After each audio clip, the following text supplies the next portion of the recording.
Hello, it is Ryan, and I was on a flight the other day playing one of my favorite social spin slot games on ChumbaCasino.com. I looked over at the person sitting next to me, and you know what they were doing? They were also playing Chumba Casino. Coincidence? I think not. Everybody's loving having fun with it. Chumba Casino is home to hundreds of casino-style games that you can play for free anytime, anywhere, even at 30,000 feet. So sign up now at ChumbaCasino.com to claim your free welcome bonus. That's ChumbaCasino.com and live the Chumba life. No purchase necessary. VGW. Void where prohibited by law. See terms and conditions. 18+. Welcome to my corner of the world. Over to you. Thank you so much for streaming and listening to this podcast. We are 4+ years going strong. I am so enjoying it. Today is no different. This is Memorial Day of 2025 as we release this episode. Audio only, by the way. We went audio only because my guest, like some, this might be the 4th or 5th audio only episode. So we'll be up on YouTube and we'll probably maybe have captions. I'm going to see if I can do that. It's a new skill I suppose I can do. Anywho, this is a fun one. I spoke with Sean Egan. He is an accomplished author, and he wrote this wonderful new book called Decade of Dissent. It has to do with the one and only Bob Dylan, who's been kind of back here in the cultural pattern, the cultural fabric of our lives here. Always has been, actually. But since that movie that came out last year, Complete Unknown, he's been talked about a little bit more frequently. Timothy Chalamet did such a beautiful job portraying a young Bob, but this has nothing to do with the movie. And later into the episode, I do ask the author if he had attended a screening of this lovely film. Anyway, he wrote this book called Decade of Dissent, and it really chronicles the ideals of Bob Dylan from 1965 through 1975. His really most important works throughout his career. I don't know if you would call it a heyday. I'm sure Sean would say, no, that's not a heyday. Has nothing to do with a heyday. It's just there was a period of growth. 1965, which he describes as a really significant, remarkable year. Here in the States, I do bring this up, that the Voting Rights Act had been passed and so much had been going on in the 1960s.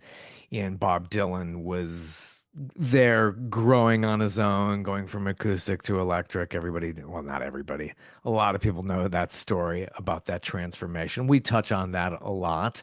And his most classic albums that you could possibly think of, get into a little bit of that, and just a little bit into the back catalog. Bob Dylan, I wouldn't say is at the top of my faves list, but he is definitely there as part of the canon of stuff that I do listen to. I think the first time I knew about Blowing in the Wind and those kind of songs since I was a kid. I mean, I always followed a lot of that stuff, but yeah, this is just very interesting and it's very enlightening, and the book is very enlightening. I urge everybody to go out and get Decade of Dissent by Sean Egan, Egan. First name is spelled Sean. He only wanted to do audio only, so I tried correcting as much as I could throughout with the tools that I have to make this sound as best as possible. But I really wanted to do this. I really wanted to talk with him. It's kind of tough when you're doing a phone interview. Phoner is the lingo that those in the biz use. But just to do it over the phone and to try to get decent sound is insanely challenging with what I have here.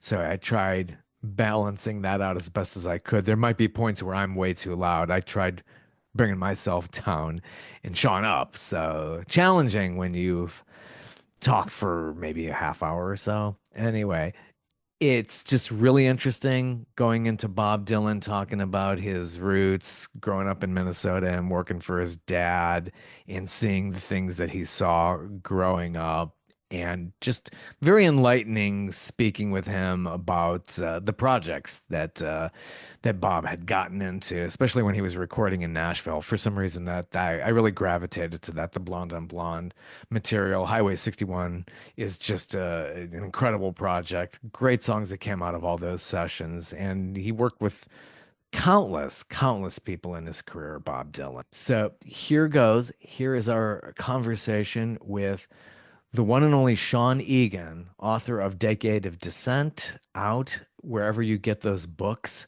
I highly recommend. And here we go.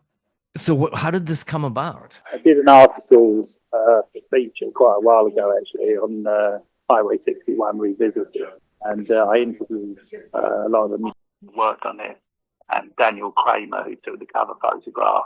I had a load of material left over because, a magazine article, even this one, was about 12,000 words. There was still a lot of material I hadn't used. So I always thought that might make the basis of a book one day. This year is the 60th anniversary of Dylan going electric and Highway 61 and bringing it all back home. So it seemed like an appropriate time to do that. Decade of Dissent. Where did you get that from? You're always trying to think of a pithy and alliterative title, and that one pretty much was perfect for this particular subject because 62, his first album, right through the 60s, he was a major figure, which is not to say that he wasn't a major figure afterwards, but that was the crux of his career and his influence and aesthetically as well.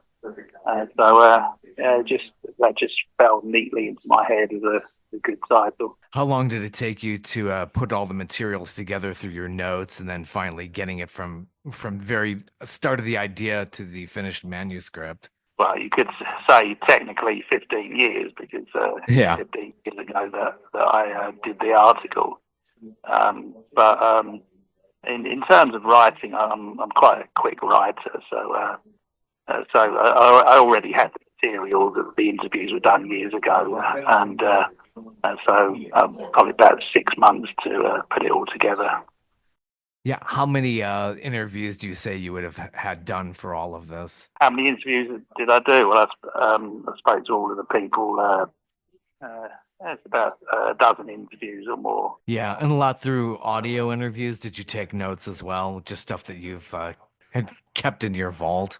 No, you just record it. I don't tend to take notes while I'm interviewing. What impact in that decade of dissent? That's basically the thesis for the book, is to say, how much influence did he have on the world through his music? Do you feel that he had on culture? I mean, he genuinely changed the world. Before 1965, there was folk music on one side and there was pop and rock on the other side. And pop and rock, although it could be very exciting and enjoyable, it was the lyrics were basically banal. There were Moon in June stuff or novelty stuff, and folk had intellectual lyrics, but musically it could be a bit staid, even a bit boring. But he put the two together, and obviously somebody else could have done it. Somebody else could have put a backing band behind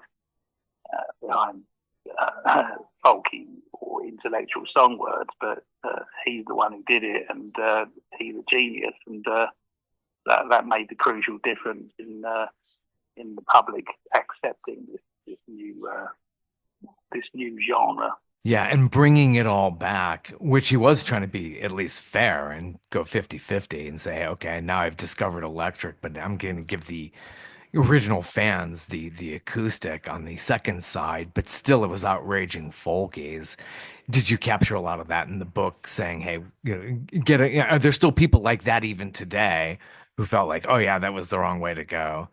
No, I think that passed pretty quickly after he proved that intellectual lyrics could work with rock and roll. I mean, he changed what rock was basically, so there was less reason for the folkies to be snobby about it. Before that, I mean, when it happened, it was a real huge controversy. The folkies felt that he was selling out. And I do think there was a sort of spectre of McCarthyism about in America at the time still, even though the McCarthy era had passed. People were very attuned to this idea of people being selling out or keeping quiet or being intimidated into not being radical. And it felt like, to some people, Dylan was part of that. part of that process. Not that anybody had intimidated him, but they might have lost his nerve to an extent. Yeah, yeah. 1965 was like, the big harbinger year. I mean, so much was going on in the world, and it all kind of seemed to converge at once. And he definitely seemed to be going along with the times. Did a lot of people feel like, yeah, that was the right track to go, was to like, you got to change, you got to roll with the times, and then even lead people with your music. Well, he converted a lot of people. He made people realise that you could marry the two types of music, and of course, a lot of pop fans who previously listened to the Beatles and the Stones, suddenly they realised that popular music could give them so much more. Hello, it is Ryan, and we could all use an extra bright spot in our day, couldn't we? Just to make up for things like sitting in traffic, doing the dishes, counting your steps, all the mundane stuff. That is why I'm such a big fan of Chumba Casino. Chumba Casino has all your favorite social casino-style games that you can play for free anytime, anywhere with daily bonuses. That should brighten your day a little. Actually, a lot. So sign up now at ChumbaCasino.com. That's ChumbaCasino.com. No purchase necessary. VGW Group. Void where prohibited by law. See terms and conditions. 18+. And it had, on an intellectual level, not just on a visceral level. Yeah, yeah. And you do touch on his upbringing and how that had shaped him, his upbringing in Minnesota, and he couldn't stand the rigidity of his father, who he had detested, just being in the business, and that seemed to shape him during the Eisenhower era. Yeah, he came from a very middle-class family up on the border with Canada. So it was very cut off from the kind of society that he wanted to be in, which was more radical and more urban. His dad gave him a good upbringing materially.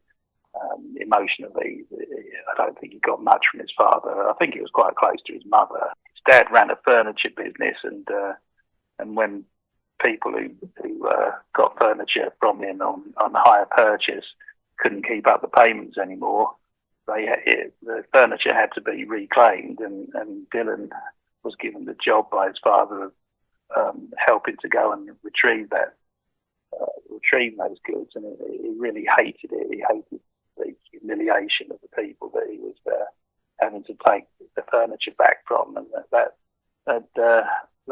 that's an example of his social conscience, and the fact that he did have sympathy for the underdog from a very early age, even though he was very privileged himself. A lot of empathy, I think, would have to come into play with that, just seeing how the less fortunate were being treated and having just furniture repossessed had to lead way to a lot of the material that came out much later, especially in the mid-'60s. And then before that, of course, the protest songs, which are far more nakedly political.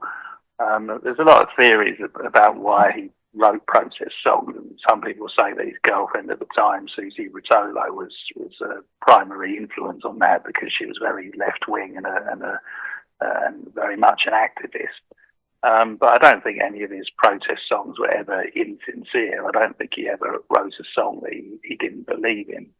Although she might have, everybody wants to impress their girlfriend, of course, so she might have acted as a spur to those songs, but they came from the heart as well. Yeah, one track that really stands out, Chimes of Freedom. He wasn't willing to just like say, oh yeah, I'm going to play to just this one demographic.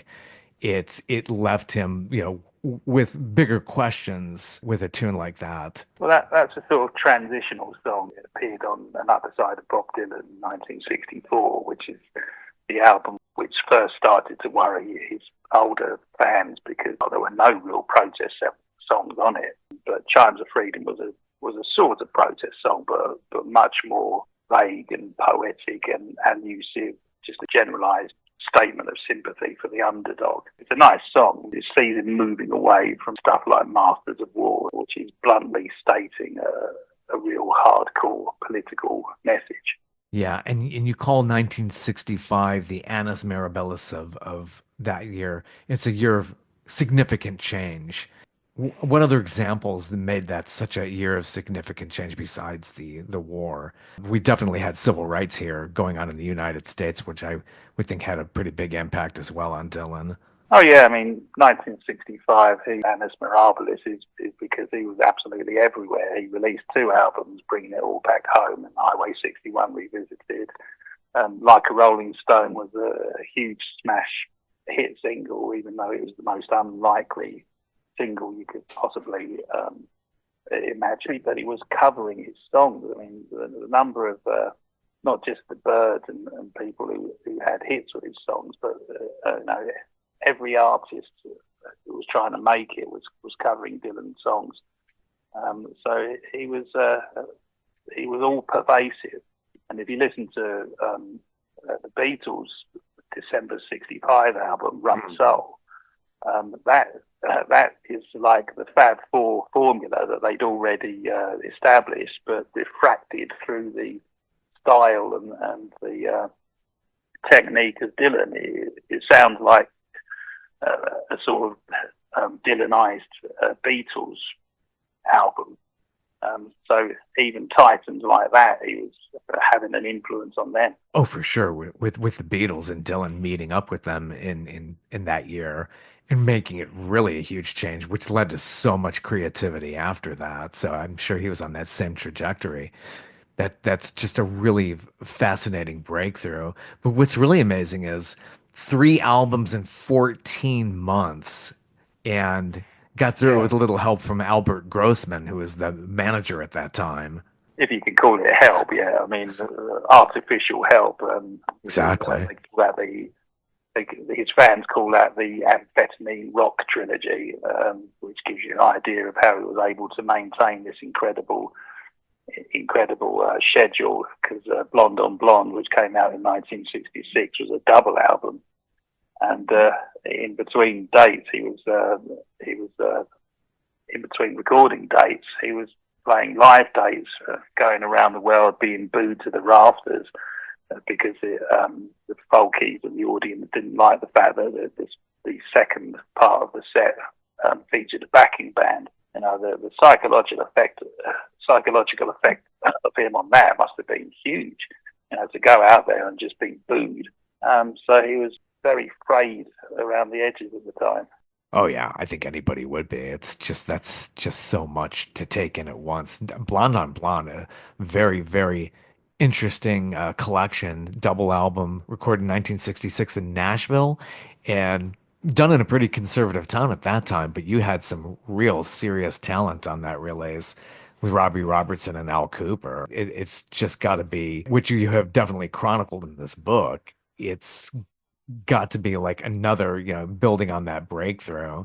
Yeah, he took Al Cooper and Robbie Robertson with him to Nashville. They were his New York buddies, and the session musicians in Nashville. They entered into this wholeheartedly. They never seen anything like Dylan before. They never heard anything like Dylan before, but they played beautifully behind these weird songs that he brought them with their weird time signatures and bizarre lyrics. You know, they were used to playing mostly country sessions. He had people like Charlie McCoy playing with him. Fantastic musicians. It was a very personal album. There were no songs like Desolation Row or Chimes of Freedom on it. It was all about himself, the journey that he was going through.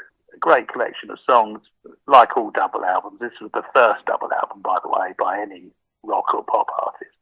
But like all double albums, you can point to tracks that you would happily lose, but the core of it, stuff like Visions of Johanna, absolutely majestic recording. The core of it is absolutely incredible. Yeah, and someone said that the songs were on a small scale in subject matter, which has been one of those chief things that people would say, but it's still amazing amount of 12-bar blues as well into this. So it's just again making that again another left turn. But then after that gave way to what people are always looking at as the first bootleg was the Basement tapes. Yeah, it seems like Dylan was a revolutionary, and whether he intended to be or not, he recorded these songs, which later became known as the Basement tapes, when he was in Woodstock after he'd had a motorcycle accident in '66. And his manager, Mr. Grossman, was sort of pressurising him to keep coming up with songs. So if he wasn't going to record, which he didn't seem interested in doing at the time, then at least other people could do cover versions of them and keep the money flowing in. And they were really weird, quirky songs with bizarre lyrics.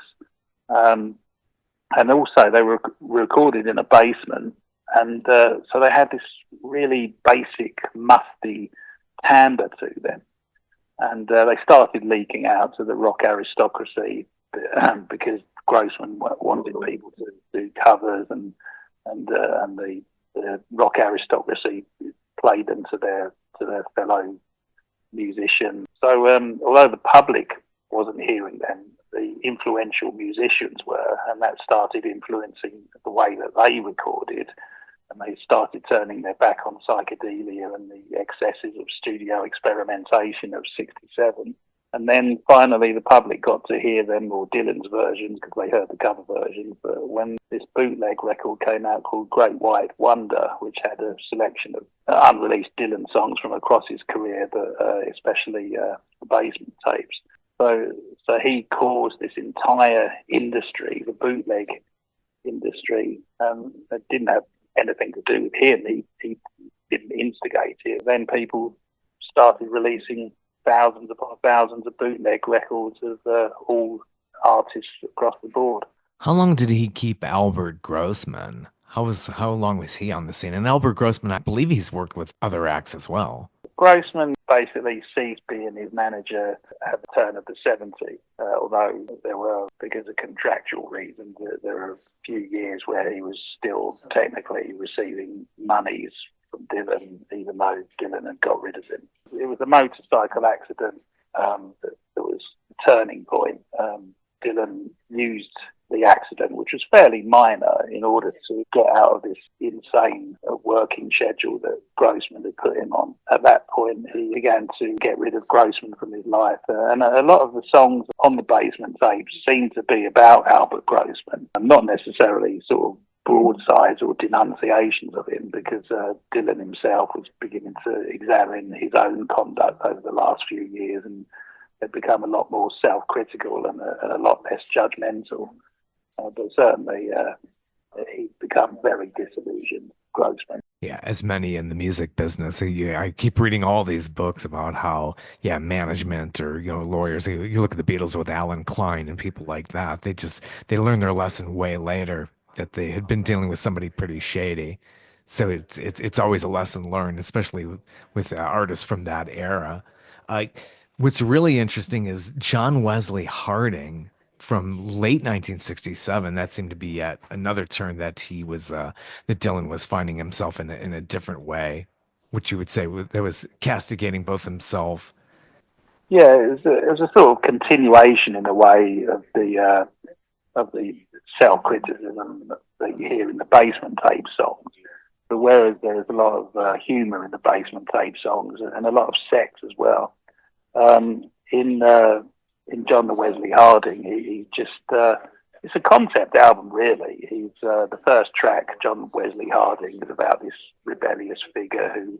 It is Ryan Seacrest here. There was a recent social media trend which consisted of flying on a plane with no music, no movies, no entertainment. But a better trend would be going to ChumbaCasino.com. It's like having a mini social casino in your pocket. Chumba Casino has over 100 online casino-style games, all absolutely free. It's the most fun you can have online and on a plane. So grab your free welcome bonus now at ChumbaCasino.com. Sponsored by Chumba Casino. No purchase necessary. VGW Group. Void where prohibited by law. 21 plus. Terms and conditions apply. If you read the lyrics or listen to the lyrics, he's venerated by people, and but he's not really deserving of the status that he's been given by them. And then throughout the rest of the songs, he's exploring the psyche of somebody who has done bad things and has reached a state of hubris. And then the final two songs, he sort of disavows all of that and celebrates love. And the preamble to those final two songs is The Wicked Messenger, where somebody is told that if you cannot bring good news, then don't bring any.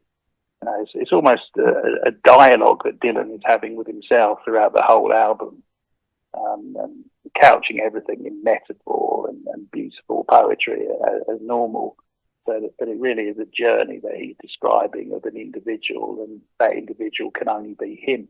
If you had to tell somebody who knew nothing about Dylan or anything like that, what would be the first album you would say that person should pick up and take a deep dive into? Well, it has to be Highway 61 Revisited. I mean, it starts with Like a Rolling Stone, which is this blistering denunciation of somebody, absolutely dripping with hate. Although it is open to the interpretation that the you that he's talking to in the song is in fact himself. He does that a lot. He uses the second person in song to explore his own psychological state. But either way, whichever way you want to listen to that song, it's an incredible classic, unprecedented song. And the album closes with Desolation Row, which is this 12-minute tour de force. It's like an exploration of the world and an examination of everything that's wrong with it. It never gets boring, even though it's 12 minutes long. So when you think about the fact that the album is bookended by those two Titanic classics, that would be enough in and of itself. But in between them, you've got some more incredible songs like Queen Jane Approximately, and just like Tom Thumb's Blues, and It Takes a Lot to Laugh, It Takes a Train to Cry, which is one of the most beautiful and tender songs that he's ever written. I mean, all of that is all on one album. It's just absolutely staggering. Yeah, an amazing album. And Ballad of a Thin Man is one that really stands out to me with the...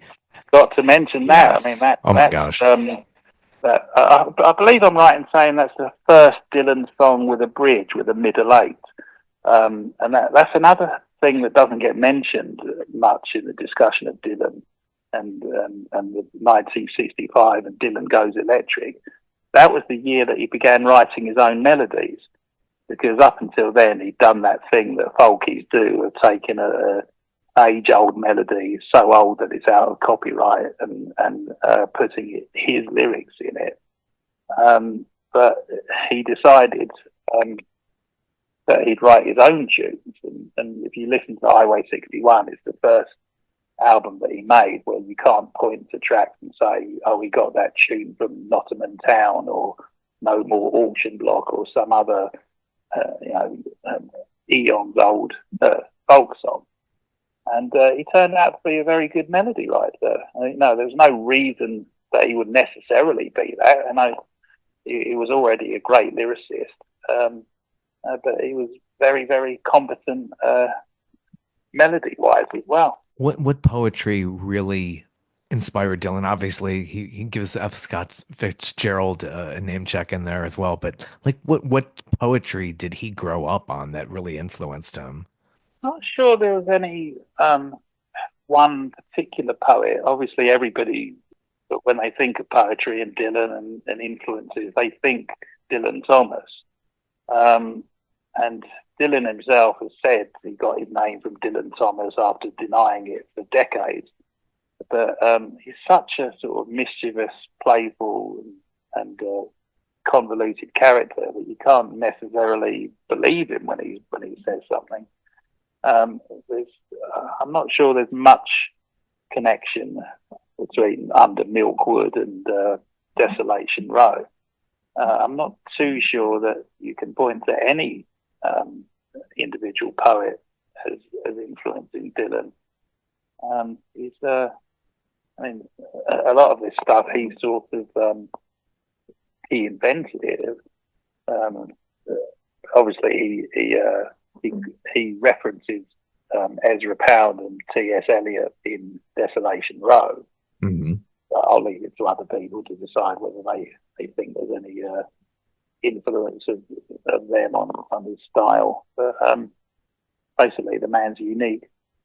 How much did the record company get involved in the creation of these? Like, oh my gosh, you're closing out an album with a 12-minute song. obviously, in the era of coming off just singles, but, it'd be Dylan and the Beatles and, later the Stones and all that coming out with actual concept albums.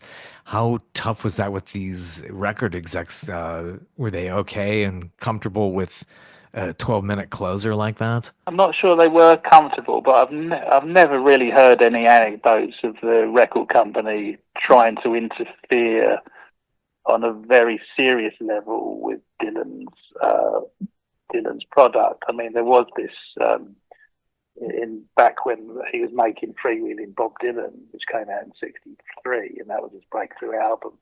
There was this track, John Birch Blues, which they insisted not be on the album, but that was for reasons of libel, because he did compare them to Nazis, which is a little bit over the top. Mm-hmm. But otherwise, I think they pretty much left him alone because he was so influential, and the cover versions were pouring in, and they whatever misgivings they might have had about how unusual and revolutionary his music was, I think they pretty much understood that he should be left to his own devices.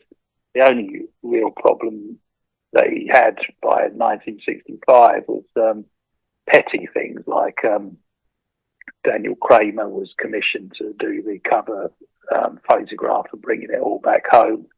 And the art director of Columbia Records said, no, you can't do that. We need a proper professional, established photographer. And then Albert Grossman told this man in no uncertain terms that Daniel Kramer was going to take the photograph. And Daniel Kramer ended up taking the photograph and creating one of the most iconic album covers of all time. So basically, I think Dylan was left to go his own way. Yeah, and lucky for him, especially when you're talking through the 60s, 70s, and beyond, how record execs get involved and try to bring in A&R people to be involved in the creation of any kind of a project. What in 1969, trying to get him to come to Woodstock, that wasn't to be, but he played another festival. Yeah, the only reason that Woodstock was originally going to be taking place in Woodstock, which is, that was a pretty out of the way place in upstate New York. The only reason for that being its location was that everybody knew that Dylan lived in Woodstock, and Dylan had been off the road since 1966, was giving almost no interviews, and so he was considered to be, by the standards of the time, a recluse, and they wanted the people putting together the festival wanted to entice him out of semi-retirement, and Dylan just wanted them to leave him alone.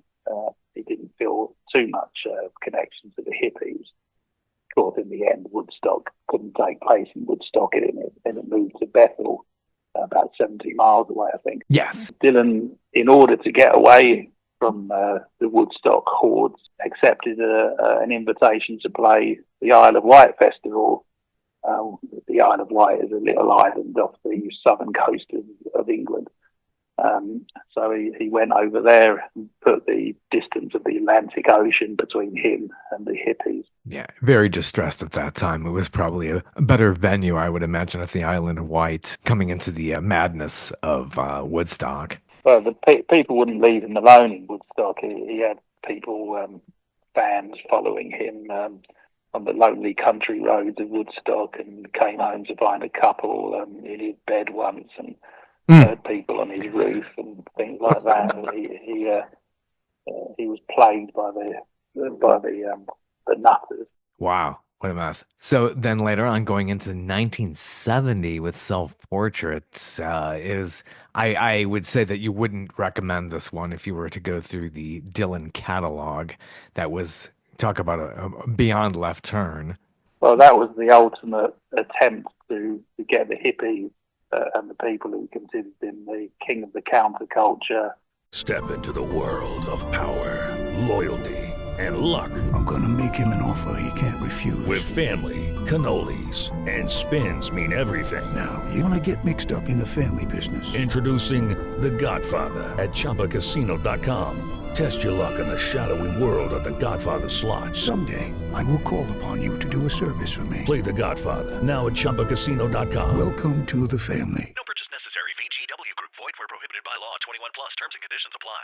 Off of his back that he deliberately made a terrible album in order to say to these people, look, I'm not the person you think I am. You can stop bothering me now. Although having said that, he has, and I mentioned earlier that he's a very convoluted character. He has given interview quotes where he's quite angrily insisted that it was a great album and the people who slagged it off weren't listening properly to it. Yeah, really. Yeah, I should give it a listen. Definitely. It's you kind of wonder, I mean, with a catalog so huge, it's good to go back in there and you give it another listen and it could be a whole different experience. Yeah, I mean, if we didn't know who Bob Dylan was, it's a bit like Paul McCartney and Wings. If we'd never heard of the Beatles, maybe we'd think Wings were a fantastic band. Yeah. And maybe if we had no preconceptions and pre-knowledge of Dylan, we would accept Self-Portrait on its own terms.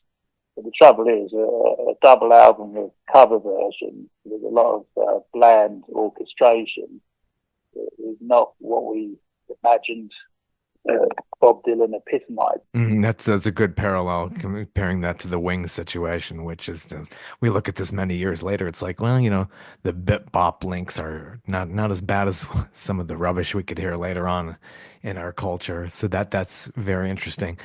And then you get to Planet Waves. Basically, that was accompanying his tour. That seems to be pretty much kind of lost in the canon. Yeah, it's a nice little album. It was his comeback album because after Self-Portrait, he put out New Morning a few months later. And then he released no album for about 3 years.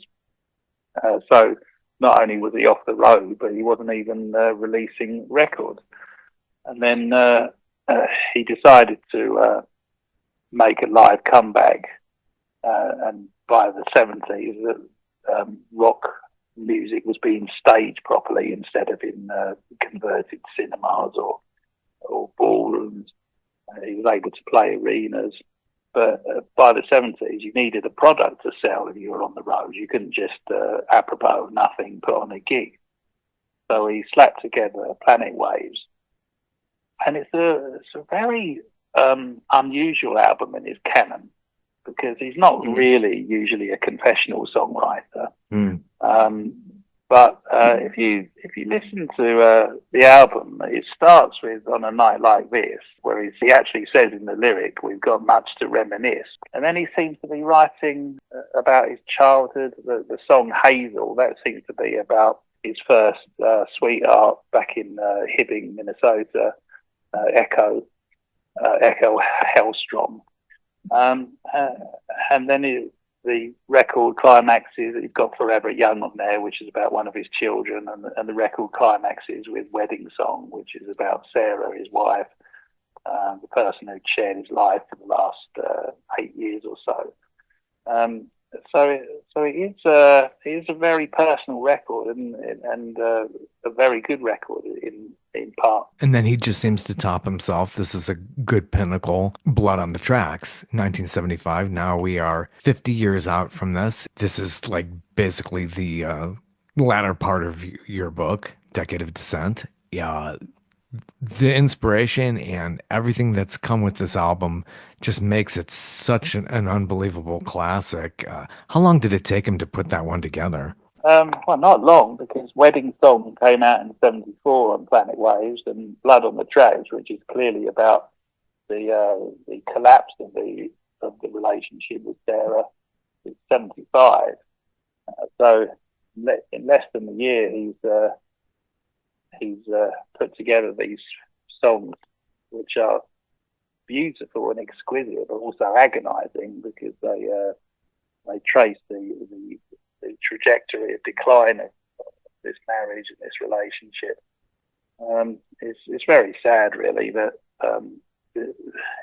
Blood on the Tracks was the first album that could live up to his classics of the 60s, but in order to reach that place, he had to endure the collapse of his marriage. So his personal life was in disarray, but it led to the revitalization of his professional life. Yeah, what a classic period. Blood on the Tracks just really just captures it so well. And then he just went on to so much. Obviously, you've probably seen the film on Bob Dylan that just recently was released. Did you have did you see it? And then if so, how did you feel about it? Everybody assumes that I've seen. I know. I want to say if, because I haven't. Actually, yeah, I actually haven't seen it. Okay, It's, two of us. the trouble with films like that is that they have to take liberties with the truth, and they have to conflate events, because otherwise it gets poetic, it gets repetitive. They also have to give it a conventional narrative arc, beginning, middle, and end, when life is not really quite so tidy and poetic. So things like that, they sort of irritate me. When it comes on television, I will watch it out of curiosity, but it's so problematic watching something like that, and so I didn't feel any great compulsion to actually go to the cinema to see it. But I'm glad it's released, because younger people today, they just do not understand precisely why Dylan was so important and why him going electric was so controversial. Plus, it keeps his name and his music in the public eye, so that people who think that Taylor Swift is the be-all and end-all of music will be surprised of the reality. Yeah, I think it's smart, and you're helping doing that too, keeping Dylan's music alive like that. Beatles just, they got Paul and Ringo, who are really out there still pushing it and reminding people where all this great music came from. But it's good that an author like yourself, and I can understand that, looking at a movie like that where they're taking liberties with time and facts, and just basically at times saying, oh, they're just really making it up. So putting out a book like this is great for the history books. And yeah, definitely hats off to somebody like yourself who can do this. And it's out there. Decade of Dissent. Where can we find this amazing book? Publisher is Jawbone, and it's available in all good bookstores and Amazon, etc. It's nicely done as well. The publisher is it's a paperback, but it's got flaps, or like it's a hardback, so it's quite a handsome product, and hopefully people will agree that the contents are quite worthy as well. Well, sounds like you're happy with that, and you're happy with how it's getting published, and we'll definitely look forward to it. I appreciate you doing a phoner here with me this afternoon, and best wishes on this. Are you going to be doing a book tour? No, I'm doing this kind of thing, virtual tour, starting work on my next book soon, so I've got to concentrate on that. That's good. That's very good. Yeah, and traveling can take a lot out of you, and it's hard to do both things at once. Well, I appreciate you phoning. Okay, well, nice to talk to you, and glad you enjoyed the book, and we'll see what happens. Yeah, absolutely. Take care. Thanks a lot. Bye-bye. And that was wonderful, wasn't it? I'm glad that we brought up Self-Portrait. Not too bad. These many years later, it came out in 1970, and it was just like kind of that low point in his career. Everybody's got those. So that was very interesting to bring that up. And of course, all those classic tracks from Highway 61 revisited, released in August of 1965. So yeah, wow. Anyway, yeah, Blonde on Blonde. That might be one of my more favorite ones. Just the way that landed just came very close to one of my favorites. And then Blonde on the Tracks. So yeah, some days I like that one better than Blonde on Blonde. But wow, an incredible, incredible career. Just very prolific, and just an amazing, huge catalog for sure. How about that? Didn't see the film, and neither did I.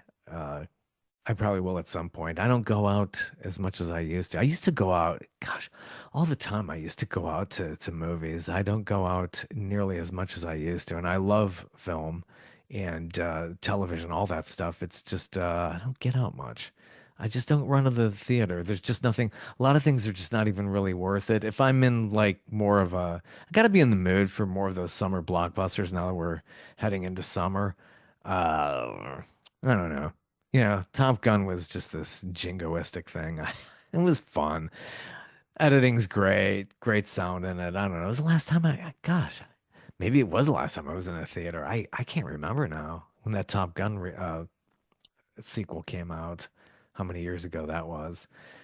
Anyway, Bob Dylan, wonderful, wonderful artist to talk about. And Sean Egan, wonderful author. Decade of Dissent. Get it wherever you get those books. Thank you so much. Thanks for, if you're listening to me by now, for listening through this entire interview. Just really wanted to get this up. Not the easiest thing to do over the phone, especially internationally. I thought maybe I would get somewhat of a better connection. I have Wi-Fi calling here. I don't know. It's on that end. It's just it just sounds horrible. I really think that mobile phones just sound worse than they ever did. Maybe they even sounded better 20 years ago. I don't know what it is. They're terrible, and I'm not a big fan of talking on them. I always feel like the connection's gonna break. And I got Wi-Fi calling in here because this area where I live just is absolutely horrible for mobile phone usage. It's absolutely just atrocious. I can go on and on about that. It's terrible. Wi-Fi calling definitely helps. It calms my nerves. I really have like this anxiety, like talking on the phone, because we don't really have landlines much anymore. Very few of us do, and I always feel like I'm going to get disconnected. There's got to be a phobia about that. Somebody look that up. Anyway, thanks for coming along with me this far and listening to this entire interview. If you made it through all this way, thank you so much. And I hope to keep doing more of these. Not phoners, though, unless somebody can get me. I probably need to invest in probably getting a mixer of some kind. I don't have that. I don't have that much money. But yeah, probably if you send it through a mixer somehow, my mic is nice. Somehow there could be a balance there. I'm sure there's a way to do it. I just don't want to spend the money. I'm sorry. Anyway, if this made any money for me, maybe I would. I don't want to sit here and whine about money. Anyway, it was just a fun conversation. Really enjoyed it. And thanks for sticking around. And hope to do more of these soon.